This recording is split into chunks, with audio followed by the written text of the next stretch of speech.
Знаєте, бажання, We щоб have наші a діти desire to see our children жили. Мені здається, що це alive. чесно. I think it's a Вчора fair. 16 дітей Yesterday, загинуло. 16 children were killed. І знов президент Путін скаже, що це And again, President якась там Putin is going to операція, say і ми that is some б'ємо kind of по operation, and військовій we are інфраструктурі, hitting a military де наші infrastructure. діти, на яких вони Where військових are заводах children? What kind of працюють, на military яких factories ракетах do they вони, може work вони в танках at? їздять, What tanks 16 are they дітей going вбили. with? Or launching cruise missiles. He killed 16 people just yesterday. Шановні, Dear,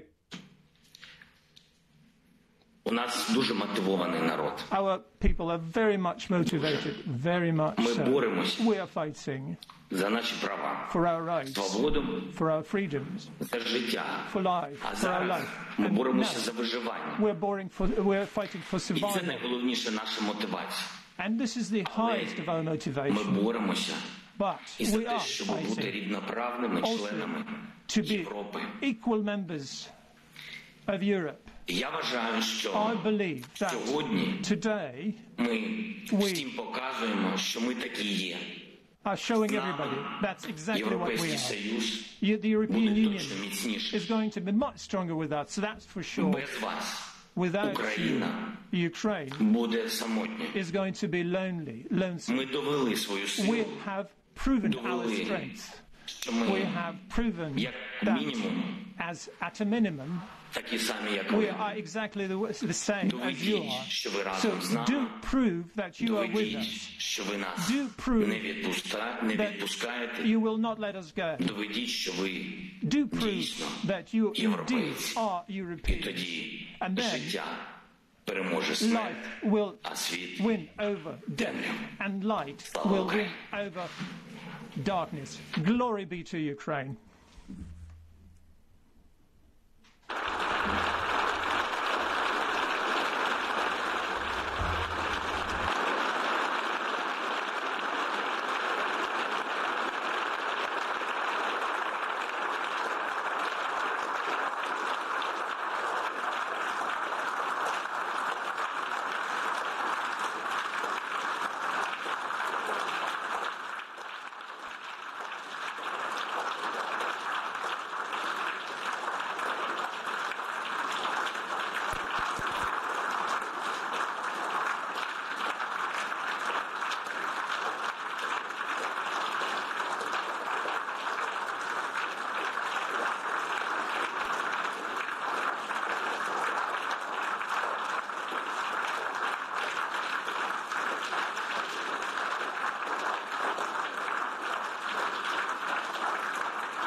ये European union संसद में standing ovation, तालियों की गड़गड़ाहट के साथ। ये देखिए जेलेंस्की, यूक्रेन के राष्ट्रपति, और उनके स्टेटमेंट के बाद यूरोपियन यूनियन के संसद में सबने खड़े होकर तालियां बजाई हैं यूक्रेन के राष्ट्रपति जेलेंस्की के लिए, जिसमें उन्होंने कहा कि हम बेहतर तरीके से जंग लड़ रहे हैं, हम अपनी जमीन बचाने के लिए लड़ेंगे। रूस ने आम लोगों पर हमला किया, हम मजबूती से लड़ रहे हैं। यूरोपियन यूनियन ईयू संसद में जेलेंस्की का स्टेटमेंट, जेलेंस्की का बयान, और उसके बाद की तस्वीरें जिसमें स्टैंडिंग ओवेशन, मतलब सबने खड़े होकर तालियां बजाई यूक्रेन के राष्ट्रपति जेलेंस्की के लिए। मेरे साथ सुशांत सरीन लगा था। सुशांत सर, आप कंप्लीट करना चाहो, और इन ये जो तस्वीरें देखी उस पर भी आप बोल सकते हैं कि हम अपनी जमीन बचाने के लिए लड़ेंगे, बेहतर तरीके से जंग लड़ रहा है यूक्रेन। जेलेंस्की का स्टेटमेंट ईयू पार्लियामेंट में। Sir, Sushant sir. यार पूरी तो मैं सुन नहीं पाया और आवाज थोड़ी सी डिस्टरबेंस थी, लेकिन मैं समझ सकता हूं कि उन्होंने क्या बोला होगा, और ये भी समझ सकता हूं कि यूरोपियन यूनियन वाले जो हैं वो इस तरीके से उनको कैसे सराहा रहे हैं, वो भी समझ में आती है बात। उनके इंटरेस्ट आपस में मैच करते हैं, लेकिन बेसिक बात ये है कि जिस तरीके से जेलेंस्की साहब खड़े हो गए, इनको तो अमरीकी, जो अभी हमारे को सब लोग बोल रहे हैं कि यार अमरीकी तो चाहते ही ये थे वगैरह वगैरह, वो तो चाहते ही हैं कि ये लड़े और मरे और खत्म हो जाएं। आप मुझे ये बताएं, आज से 4-5 दिन 6 दिन पहले जब ये लड़ाई शुरू हुई है, तो अमरीकियों ने क्या कहा था जेलेंस्की को कि आप बाहर निकलिए, हम आपको निकालते हैं बाहर। और उसने क्या कहा था कि नहीं, मैं खड़ा हुआ हूं यहां पर, मैं अपनी फौजों के साथ खड़ा हुआ हूं। और वो खड़ा हुआ, उसकी फौजें खड़े हो गई। उसकी फौजें खड़ी हो गई, सारा विपक्ष खड़ा हो गया, आम लोग निकल आए हैं। अब आप जितना मर्जी उससे एग्री करें, डिसएग्री करें, मुझे मुझे नहीं समझ आता है कि कितनी डिफेंसिव स्ट्रेटेजी होगी या नहीं होगी कि आम आदमी आके एक बंदूक लेके एक टैंक या एक हवाई जहाज के सामने खड़ा हुआ है। लेकिन आप जज्बा देख सकते हैं ना।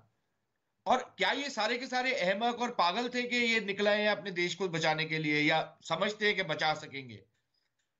इनको चने के झाड़ पे चढ़ा दिया। अगर इतना ही वो सब कुछ था तो इनको ऑफर क्यों दिया गया कि आप बाहर निकल जाएं? अगर ये बाहर निकल जाते तो इनका वही होना था जो अफगानिस्तान का हुआ। ये भी हमारे को पता है। वहां पर तो भाग गया वो अशरफ गनी, यहां पर तो ये खड़ा रहा ना। अब ये तो फैक्ट्स हमारे सामने है। बाकी कॉन्स्पिरेसी थियरीज आप जितनी मर्जी बना लें, आपकी मर्जी है, मैं तो कुछ नहीं बोल सकता। बहुत अच्छी है वो थियरीज, बट अभी तक तो वो थियरीज है ना, उसका प्रमाण क्या है हमारे सामने? सर वो खड़े रहे, लेकिन नुकसान, ठीक है, मैं बीच में नहीं, लेकिन जनरल बख्शी आप कुछ कहना चाह रहे हैं, बोलिए सर। यार नुकसान हो रहा है अमन, मेरे को एक चीज बताओ ना, नुकसान हो रहा है मत लड़ो ना। आपके ऊपर कभी भी कोई आक्रमण करे मत लड़ाई। लेकिन सर कोई भी पाकिस्तानियों ने आक्रमण किया था। मैं आपके साथ हूं, आप जो कह रहे हैं सर बिल्कुल ठीक कह रहे हैं, लेकिन सर कोई नाटो कंट्री, कोई अमेरिका, कोई साथ खड़ा होने को तैयार नहीं है, कोई यूक्रेन की मदद करने को तैयार नहीं है। युद्ध चाहते हैं क्या आप? क्या तीसरा? वो नेटो का मेंबर नहीं था। अब आप जो मर्जी उसको कहें कि आप बाल की खाल निकाल रहे हैं, लेकिन नेटो वाले उनकी अब मदद, नेटो ने भी उनकी मदद तब करनी शुरू की है जब वो खुद खड़े हुए हैं। जनरल बख्शी सर, ठीक है, और डिफरेंस ऑफ ओपिनियन हो सकता है। जनरल बख्शी